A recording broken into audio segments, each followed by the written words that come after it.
찬송가 405장입니다.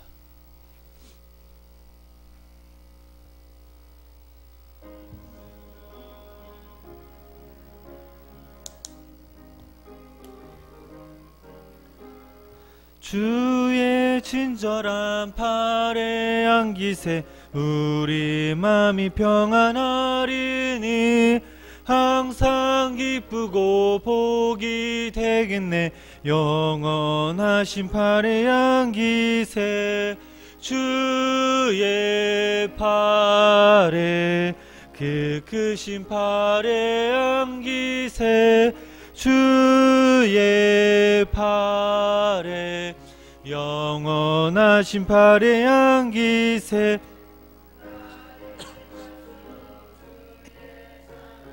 두루 강명하게 비치고 천성 가는 길 편히 가리니 영원하신 팔에 안기세 주의 팔에 그 크신 팔에 안기세 주의 팔에 영원하신 팔에 안기세 주의 보좌로 나아갈 때에 기뻐 찬미 소리 외치고 겁과 두려움 없어지리니 영원하신 팔에 안기세 주의 팔에 그 크신 팔에 안기세 주의 팔에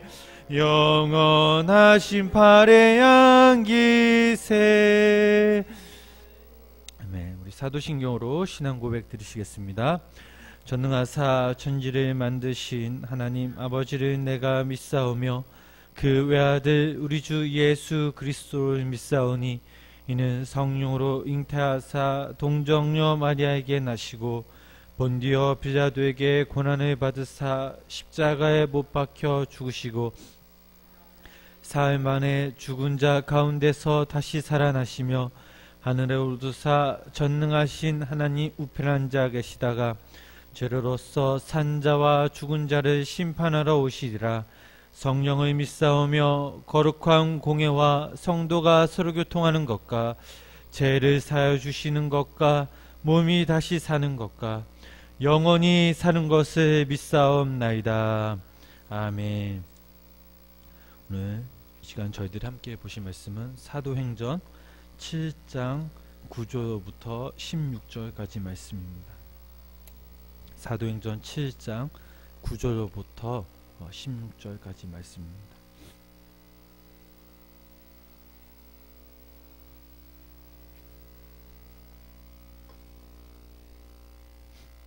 사도행전 7장 9절부터 16절 말씀 제가 한 절 읽고 여러분들 한 절 읽으시고 16절 말씀은 우리 다 함께 같이 읽으시겠습니다. 여러 조상이 요셉을 시기하여 애굽에 팔았더니 하나님이 그와 함께 계셔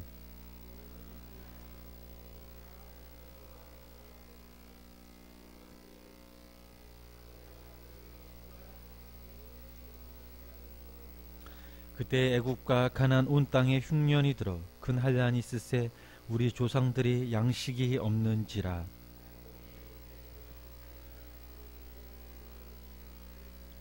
또 제차 보냄에 요셉이 자기 형제들에게 알려지게 되고 또 요셉의 친족이 바로에게 드러나게 되니라.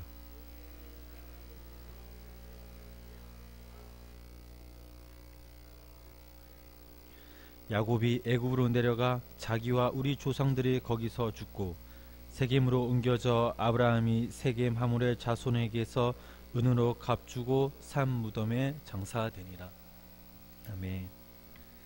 어제 이어서 오늘 본문의 말씀도 본문의 말씀이 스데반의 설교가 계속 되어지고 있습니다. 순교 직전에 그 스데반은 그 어느 때보다 성령 충만한 모습이었습니다. 그의 앞에는 그를 죽이려는 그 사람들이 있음에도 불구하고 스데반은 강하고 담대하게 말씀을 전합니다. 그리고 그의 얼굴은 천사의 얼굴로 말씀을 전하고 있습니다. 그가 전하는 내용의 주제는 바로 하나님이었습니다. 하나님의 구속사적인 사건과 또 구원의 약속이 이루어지기 위해서는 구원의 약속이 이루어지기 위해서는 고통과 고난이 있어야 된다는 사실입니다. 바로 그것이 십자가 사건이었으며 당신의 백성들 죄인을 구원하기 위해서 의인이 죄인처럼 고난을 받아야만 했습니다. 이렇게 하는 것이 하나님의 뜻이었습니다. 죄인인 우리가 살기 위해서 또한 당신의 백성들이 살기 위해서는 당신의 아들 예수님이 죽어야 하는 그 모순 곧 십자가의 죽음이었습니다.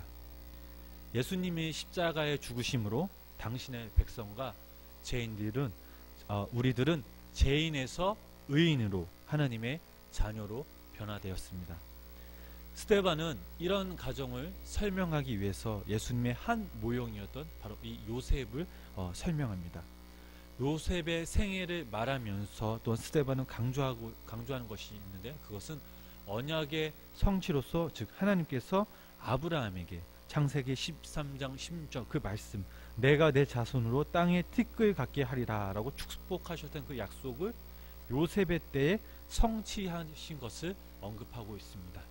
즉 요셉의 삶도 고난의 삶 야곱의 식구들을 위해서 미리 정하신 것이었습니다. 그래서 요셉의 삶도 예수님의 원형이라고 한 것입니다. 아브라함의 자손인 그 야곱은 아브라함의 자손이 손자인 야곱은 4명의 부인으로부터 12명의 아들을 얻었습니다. 그중 11번째의 아들 요셉은 이복 형들의 미움을 받아서 애굽으로 팔려갑니다. 무려 13년에 걸쳐 종살이와 옥살이를 했습니다. 하지만 하나님께서 요셉과 늘 함께 하시어 그를 모든 한량 가운데 건지시고 인도하셨습니다. 그리고 먼 훗날 애굽의 국무총리로 세우셨습니다. 그렇다면 우리는 여기서 한 가지 생각을 할 수 있습니다. 하나님께서 요셉을 사랑하신다면 왜 형들의 미움을 받고 애굽으로 팔려가는 것을 보고 하나님은 가만히 지켜보셨을까? 왜 막아주시지도 않고 만약에 팔려갔더라도 억울한 종살이를 하게 하셨을까라는 의문이 들게 됩니다. 이런 의문이 들기에 앞서 우리는 창세기 37장 2절로부터 그 4절까지 말씀 통해 왜 하나님께서 가만히 지켜보셨는지 조금은 이해할 수 있습니다. 우리 창세기 37장 2절부터 4절까지 말씀 함께 다 같이 읽어보시겠습니다. 창세기 37장 2절부터 4절까지 말씀입니다. 다 함께 읽으시겠습니다. 야곱의 족보는 이러하니라. 요셉이 17세 소년으로서 그의 형들과 함께 양을 칠 때에 그의 아버지와 아내들 비라와 실바의 아들들과 더불어 함께 있었더니 그가 그들의 잘못을 아버지에게 말하더라. 요셉은 노년에 얻은 아들이므로 이스라엘이 여러 아들보다 그를 더 사랑하므로 그를 위하여 채석 옷을 지었더니 그의 형들이 아버지가 형들보다 그를 더 사랑함을 보고 그를 미워하여 그에게 편안하여 말할 수 없었더라. 아멘. 이 당시 요셉은 17세라면 어른이라고 말할 수가 있습니다. 그러나 요셉은 아버지의 사랑 또한 아버지의 편애에 힘입어 그 형들을 돕기는커녕 형들의 잘못을 낱낱이 고자질합니다. 즉 한마디로 철이 없었습니다. 눈치가 없었습니다. 어찌 보면 딱 미움받기 좋은 타입이었습니다. 그런 형들에 의해서 애굽으로 종으로 팔려가던 날에도 형들 몰래 들에서 양을 치던 형들이 일을 잘하고 있는지 보러 갔다가 그만 변을 당한 것입니다. 만약 요셉이 일평생 이렇게 미운 터만 박히고 자신의 고집과 자신밖에 모르고 살아간다면 그는 나중에 성인 되어서 어떤 사람이 될지는 그 아무도 모릅니다. 이렇기 때문에 저희들이 생각할 수 있는 것은 형들에 의해 애굽으로 팔려가는 것을 하나님께서 보고는 모른 척 하시고 또 허락하셨을 거라는 생각이 듭니다. 애굽에서 종살이하며 옥살이를 통해서 그가 얻은 교훈과 훈련은 경험은 애굽으로 종으로 팔려가지 않고는 경험할 수 없는 훈련이었습니다. 이처럼 하나님은 당신의 방식대로 요셉을 훈련시키셨으며 요셉 스스로 깨닫게 하시고 알게 하셨습니다. 변화된 요셉을 성경 어디서 볼 수 있습니까? 오늘 본문 7장 11절부터 13절 말씀을 다 같이 한번 읽어보시겠습니다. 사도행전 7장 11절부터 13절 말씀입니다. 그때 애국과 가나안 온 땅에 흉년이 들어 큰 환난이 있을세 우리 조상들이 양식이 없는지라 야곱이 애굽의 곡식이 있다는 말을 듣고 먼저 우리 조상들을 보내고 또 재차 보내매 요셉이 자기 형제들에게 알려지게 되고 또 요셉의 친족이 바로에게 드러나게 되니라. 아멘. 가나안 땅에 흉년이 들어 큰 환난이 생기게 됩니다. 야곱은 양식을 구하기 위해서 요셉을 애굽으로 팔았던 형들을 다시 애굽으로 보내게 됩니다. 그리고 요셉이 애굽의 국무총리라고 상상하지 못한 형들과 극적인 상봉이 이루어지게 됩니다. 요셉의 입장에서는 형들에게 복수를 할 수 있는 아주 좋은 기회였습니다. 하지만 요셉은 어떻게 했습니까? 우리 14절 말씀 다 같이 읽어보시겠습니다.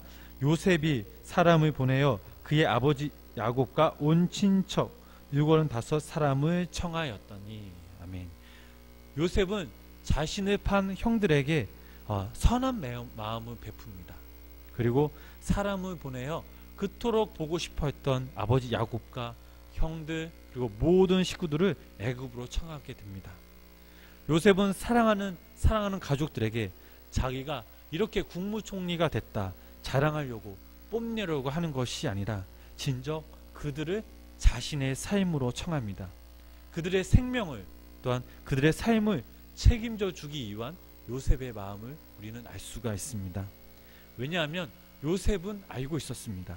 이 만남을 위해서 하나님은 자신을 훈련시키시고 애굽의 국무총리로 세우는 은혜를 알았기 때문입니다. 요셉은 자신 스스로가 어떤 삶을 추구해야 될지 분명히 알고 있었습니다. 그것은 누군가의 영혼, 생명을 지키는 하나님의 도구로 쓰임받는 것이었습니다. 이것을 알았기에 요셉은 어떠한 순간에도 좌절하지 않았고 환난을 이겨냈으며 자신을 팔은 형들을 용서했습니다.